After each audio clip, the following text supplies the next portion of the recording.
Vietnam coast ഗാർഡിൻ്റെ കപ്പലായ CSB 8005 Indian coast ഗാർഡും കൊച്ചിക്ക് സമീപം നടത്തിയ സംയുക്ത അഭ്യാസമാണ് സഹയോഗ് ഹോപ്ടാക്.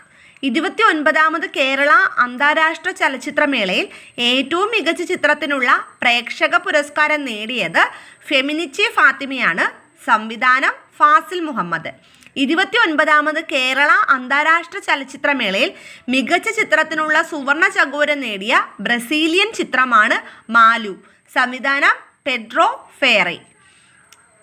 29ാമത് കേരള അന്താരാഷ്ട്ര ചലച്ചിത്രമേളയിൽ മികച്ച സംവിധായകനുള്ള രജത ചകോരം പുരസ്കാരം നേടിയ ഇറാനിയൻ സംവിധായകനാണ് ഫർഷാദ് ഹാഷ്മി. ചിത്രം me Maryam, the children and 26 others. 29ാമത് കേരള അന്താരാഷ്ട്ര ചലച്ചിത്രമേളയിൽ മികച്ച നവാഗത സംവിധായകനുള്ള രജത ചകോര പുരസ്കാരം നേടിയത് ക്രിസ്റ്റോബൽ ലിയോണും ജോക്കിൻ കോസിനയുമാണ്.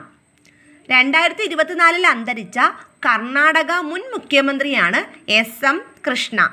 2024 ഡിസംബറിൽ അന്തരിച്ച ഹരിയാന മുൻ മുഖ്യമന്ത്രി ഓം പ്രകാശ് ചൗട്ടാലയാണ്.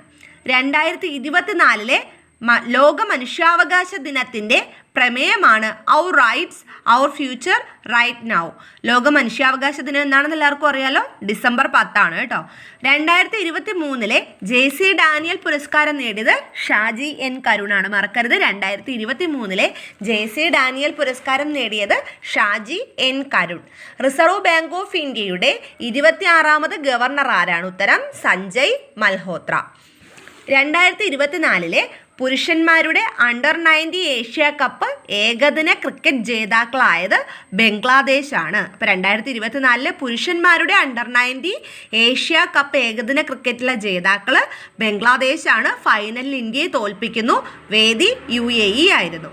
ഇനി 2024 വനിതകളുടെ പ്രഥമ under 90 Asia cup T20 cricket ജേതാക്കൾ ഇന്ത്യയാണ്.